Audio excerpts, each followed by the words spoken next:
Hi guys, एक बार फिर से आप सबका स्वागत है वाईफाई स्टडी स्टूडियोज चैनल पे which is a part of Unacademy. So यहाँ पे हम लोग जो टॉपिक डिस्कस करने वाले हैं, ये टॉपिक जुड़ा हुआ है एक प्रॉपर सर्वे के साथ में। और ये सर्वे किया गया है इंडिया के अंदर जो वैक्सीन्स अभी यूज़ करी जा रही हैं, जिसमें से आप देख सकते हैं एक है कोवैक्सीन और एक है कोविशील्ड। अब इन दोनों में डिफरेंस क्या है, कितनी एंटीबॉडी कौन सी प्रोड्यूस कर सकता है और कौन सी कितनी ज़्यादा इफेक्टिव है, इन सब चीज़ों के बारे में बात करेंगे जो यहाँ पे इस रिपोर्ट के अंदर बताया गया है। लेकिन यहाँ पे इस रिपोर्ट को सुनने के बाद में बिल्कुल भी ऐसा मत सोचिएगा कि हमें कौन सी वाली वैक्सीन लगवानी है। अगर मैंने गलती से कोविशील्ड लगवा ली तो क्या हो जाएगा, और अगर मैंने गलती से कोवैक्सीन लगवा ली तो क्या हो जाएगा, वो सब बातें इस रिपोर्ट को सुनने के बाद में। लेकिन डेली करंट अफेयर्स के लिए आपको इसी चैनल पर जुड़ना होता है सुबह 7 बजे। भूला मत करो, पेपर में आएगा तो फिर क्या करोगे, तो please be live on time. अच्छा, अब पूरी जो थ्योरी है उस थ्योरी के बारे में बात करते हैं, क्योंकि यहाँ पे ये बताया गया है कि जितने लोगों को कोविशील्ड वैक्सीन लगी है उनकी बॉडी के अंदर जो एंटीबॉडी है वो ज़्यादा प्रोड्यूस होती है एज कम्पेयर टू कोवैक्सीन। अब आप कहेंगे ओ शेट, मैंने तो कोवैक्सीन लगवाई है, तो क्या होगा मैम, अब क्या ये फिर गड़बड़ा जाएगा, मतलब क्या होगा क्या। अच्छा चलो समझते हैं इस बात को, कुछ नहीं होगा, टेंशन लेने की ज़रूरत नहीं है। आप ये चीज़ जानते हैं कि इंडिया के अंदर जो कोविशील्ड वैक्सीन है इसको यहाँ पे एस्ट्राजेनेका के द्वारा डेवलप किया गया है और सीरम इंस्टीट्यूट इसके प्रोडक्शन में हेल्प कर रहा है। दूसरी तरफ कोवैक्सीन जो है इसको भारत बायोटेक ने बनाया है, जो कि हैदराबाद के अंदर है। वो इसको बढ़ावा देने का काम कर रहा है, यानी कि इसको बहुत ज़्यादा प्रमोट भी कर रहा है। और अलग अलग जगह पे, या आप कह लो हर स्टेट के अंदर इसकी जो पहुंच है वो आपको देखने को मिल रही है। नाउ द पॉइंट इज, हुआ क्या, एक रिपोर्ट पब्लिश हुई है और इस रिपोर्ट के पब्लिश होने के बाद में काफ़ी ज़्यादा यहाँ पे सवाल खड़ा हो गया है कि हमें कौन सी वाली वैक्सीन लगवानी चाहिए। तो ये पर्टिकुलर रिपोर्ट कहाँ पर आई है, किसने क्या कहा है, वो तो बात की बात, लेकिन इसके अंदर जो टेस्ट किया गया है वो टोटल 151 हेल्थ वर्कर्स के ऊपर टेस्ट किया गया। इस टेस्ट के अंदर ये देखा गया कि अगर मान लीजिए कुछ लोगों को कोविशील्ड लगा, कुछ लोगों को कोवैक्सीन लगा, तो किसकी बॉडी में कितना एंटीबॉडी जनरेट होगा। तो इसके अंदर बताया गया कि टोटल 13 स्टेट से हेल्थ वर्कर्स को लिया गया, या नॉर्मली वर्कर्स भी हो सकते हैं, जिसमें से 425 ऐसे वर्कर्स थे जिनको कोविशील्ड लगाई गई, और जो बाकी के बचे हुए कितने होंगे, शायद 90 होंगे, आई डोंट नो यार, मैथ्स समझ लेना तुम लोग, कितने होंगे यहाँ पे कोवैक्सीन वाले लोग होंगे जो बाकी बचे हुए हैं। अब जब ये रेशियो यहाँ पे डिवाइड किया गया तो इसमें से ये पता चला, क्या पता चला भैया, शब्दों का फेर है, थोड़ा सा ध्यान दीजिएगा। यहाँ पे जीरो पॉजिटिविटी पता लगानी थी। क्या पता लगानी थी, जीरो पॉजिटिविटी पता लगानी थी। क्या मतलब हुआ इसका, देखिए, इतने लोगों को कोविशील्ड, इतने लोगों को कोवैक्सीन। अब जीरो पॉजिटिविटी क्या होती है, जीरो पॉजिटिविटी का मतलब होता है कि किसकी बॉडी में कितनी एंटीबॉडी जनरेट हुई है और वो किस तरीके से काम कर रही है, इसको हम जीरो पॉजिटिविटी कहते हैं। ठीक है, अब इसमें क्या हुआ, 425 ये जो वर्कर्स थे इनकी बॉडी के अंदर 98.1% जीरो पॉजिटिविटी देखने को मिली। दैट मीन्स 425 जो वर्कर्स थे इनकी बॉडी के अंदर 98% एंटीबॉडी डेवलप हो गई, बड़ी अच्छी बात है। और जो दूसरी वाली है दैट मीन्स कोवैक्सीन है, इसमें अगर देखा जाए तो 80% क्या चीज़ यहाँ पे डेवलप हुई है, 80% यहाँ पर जो ये एंटीबॉडी है या फिर जीरो पॉजिटिविटी जो है वो डेवलप हो रही है। चलो ठीक है, अच्छी बात है, बहुत अच्छी बात है मैम, अब क्या करें, हमने तो कोविशील्ड लगवा ली थी तो अच्छी बात है। लेकिन वो लोग जिन्होंने कोवैक्सीन लगवा ली वो सोचेंगे कि मैम क्या हम सेकेंड वाली जो डोज है वो कोविशील्ड लगवा सकते हैं। प्लीज़ ये बेवकूफ़ियाँ मत करिएगा, ऐसा कुछ भी नहीं है। आप यहाँ पे दोनों में से किसी भी वैक्सीन को लगाएंगे, एंटीबॉडीज़ आपकी बॉडी के अंदर डेवलप होगी।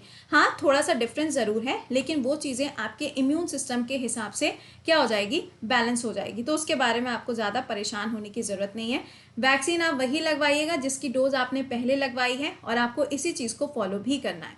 चलो, तो ये तो यहाँ पे पहली चीज़ इन्होंने बताई। लेकिन अब सवाल यहाँ पे ये आता है, मान लीजिए कि कोई एक ऐसा पर्सन है जिसको कोरोना हुआ था। अब कोरोना होने के बाद में वो क्या करेगा, ऑब्वियसली बात है ना कि वैक्सीनेशन तो करवाई गई। तो जब वो वैक्सीनेशन करवाएगा तो क्या उस टाइम पे जीरो पॉजिटिविटी मिलेगी? जी हाँ, बिल्कुल। यहाँ पे ये कहा गया है कि अगर मान लीजिए कि किसी ऐसे पर्सन ने, जो व्यक्ति कोविड से मतलब कोविड को झेल चुका है, अगर वो पर्सन यहाँ पे लगवाता है क्या, कोविशील्ड, तो उसकी बॉडी के अंदर 100% क्या होगी, जीरो पॉजिटिविटी होगी। दैट मीन्स उसकी बॉडी के अंदर कितना यहाँ पे प्रोड्यूस हो जाएगा, एंटीबॉडी 100% प्रोड्यूस होगी। चलो ठीक है, ये भी अच्छी बात है। लेकिन इस रिपोर्ट के अंदर एक और चीज़ बताई गई है, अब उसके बारे में बात करते हैं। सुनिएगा, इस रिपोर्ट के अंदर ये बताया गया है कि अगर सपोज करिए कि कोई एक ऐसा पर्सन है जिसकी एज 60 साल से कम है, 60 ईयर से कम है, और उसने यहाँ पे कोविशील्ड या फिर कोवैक्सीन दोनों में से कोई भी वैक्सीन लगवाई है, तो उसकी बॉडी के अंदर एंटीबॉडीज जो डेवलप होंगी वो ज़्यादा होगी as compare to the person जिसकी एज 60 ईयर से ज़्यादा है। वो तो ऑब्वियस सी बात है कि अगर आप एक यूथ को देखोगे और एक यहाँ पे सीनियर सिटीजन को कंपेयर करोगे तो यूथ की बॉडी के अंदर क्या हो जाएगा, ये जो एंटीबॉडीज हैं वो ज़्यादा डेवलप होंगी। तभी तो हुआ था हाइपोक्सिया एंड हैप्पी हाइपोक्सिया। तो ये चीज़ ध्यान रखिएगा। इसमें अगला पॉइंट ये बोला गया है कि सपोज करिए कोई एक ऐसा पर्सन है जिसको पहले से कोई बीमारी रही हो, अब उसकी बॉडी के अंदर क्या एंटीबॉडीज डेवलप होंगी, तो हाँ उसके अंदर भी यही सेम चीज़ बोली गई कि उसके अंदर भी एंटीबॉडी डेवलप होगी। और एक मज़ेदार बात इस रिपोर्ट के अंदर ये भी बताई है कि विमेंस के अंदर जो एंटीबॉडी डेवलप होती है वो मेन से ज़्यादा तेज़ी से होती है। समझ रहे हो, विमेन जो होती है ना ज़्यादा एक्टिव होती हैं वैसे भी। खैर, अब आता है आखिरी पॉइंट जो इस पूरे सिनारियो का सबसे ज़्यादा ट्विस्टिंग पॉइंट है। ट्विस्टिंग पॉइंट का मतलब यहाँ पर ये है कि इस रिपोर्ट के अंदर ये बताया गया है कि 27% केसेस ऐसे भी देखने को मिले हैं जिनको वैक्सीनेट कर दिया गया और उसके बाद में भी उनकी डेथ हुई है। राइट, अभी आपने कुछ टाइम पहले देखा था कि कुछ काफ़ी जाने माने लोग ऐसे थे जिनकी अभी रिसेंटली डेथ हुई थी, उनको दोनों यहाँ पे डोज लग चुकी थी, उसके बाद भी उनकी डेथ हो गई। तो यहाँ पे ये रेशियो बताया गया है 27% का रेशियो है जिनकी डेथ हुई है ब्रेक थ्रू के कारण। ब्रेक थ्रू का मतलब है कि दोनों डोज तो लग गई, उसके बाद भी उनकी डेथ हो गई। तो इसमें यह बताया गया है कि अगर सपोज करिए अगर कोई भी ऐसा पर्सन है, उसमें से एक ने कोविशील्ड लगवाई हुई थी, एक ने कोवैक्सीन लगवाई हुई थी, तो इस कंडीशन में जो ज़्यादा इफेक्टिव है वो है कोवैक्सीन। अब आप कहेंगे मैम ये रिपोर्ट तो खेल गई। बिल्कुल सही बात है, क्योंकि इस रिपोर्ट के अंदर पहले तो ये बोला गया कि कोविशील्ड जो है वो हर एक कंडीशन में एंटीबॉडीज़ को प्रोड्यूस करेगी, लेकिन जब यहाँ पे ये पॉइंट आया कि अगर सपोज करिए कोई एक ऐसा पर्सन है जिसको पहले से भी कोई दिक्कत रही होगी और यहाँ पे ब्रेक थ्रू की वजह से अगर उसकी डेथ हो भी रही है, तो डेथ तो देखो तब होगी ना जब वो बिल्कुल क्रिटिकल सिचुएशन में पहुंच जाएगा, लेकिन अगर उसने कोवैक्सीन लगवाई हुई है तो उसके डेथ के जो चांसेस हैं वो काफ़ी कम हो जाते हैं। ऐसा इस रिपोर्ट के अंदर बताया गया है। तो ये पूरी रिपोर्ट थी जो मैंने आपके साथ में डिस्कस करी। आई होप आपको समझ में आ गई होगी। लेकिन देखो कोई फ़र्क नहीं पड़ेगा, आप कोई भी वैक्सीन लगवा सकते हो। यहाँ पे जो मेन ऑब्जेक्टिव है वो है एंटीबॉडी के प्रोडक्शन का। तो एंटीबॉडी अगर एक बार से प्रोड्यूस हो जाएंगी तो वो 3 से 4 महीने तक अच्छी तरीके से काम करती हैं। बाकी आप कैसा फूड इनटेक कर रहे हो, कि आप कैसी चीज़ों को खा रहे हो, आप डाइट में क्या चीज़ें ले रहे हो, उसके ऊपर आप फोकस करो, चीज़ें अपने आप क्या हो जाएंगी, नॉर्मल हो जाएंगी।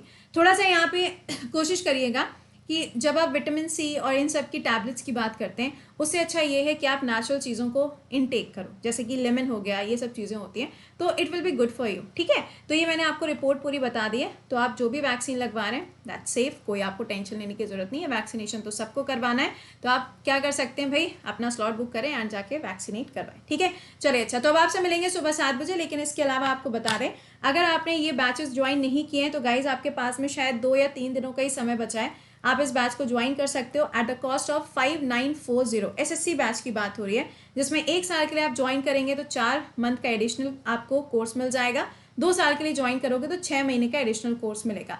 इसके अलावा सीटी यानी कि एसएससी, बैंकिंग एंड रेलवे, तीनों का जो कॉम्बिनेशन है वो आपको यहाँ पे मिल रहा है 9180 में, जिसके अंदर आपको 1 साल का सब्सक्रिप्शन मिलेगा और 6 महीने का एडिशनल सब्सक्रिप्शन होगा। ठीक, तो आप इसको भी ज्वाइन कर सकते हो। चलो अच्छा, अब आपसे मुलाकात करते हैं सुबह 7 बजे। टिल देन खुश रहिए, मुस्कुराते रहिए। सेशन को एक बार से लाइक एंड शेयर जरूर करिएगा। Bye bye and take care.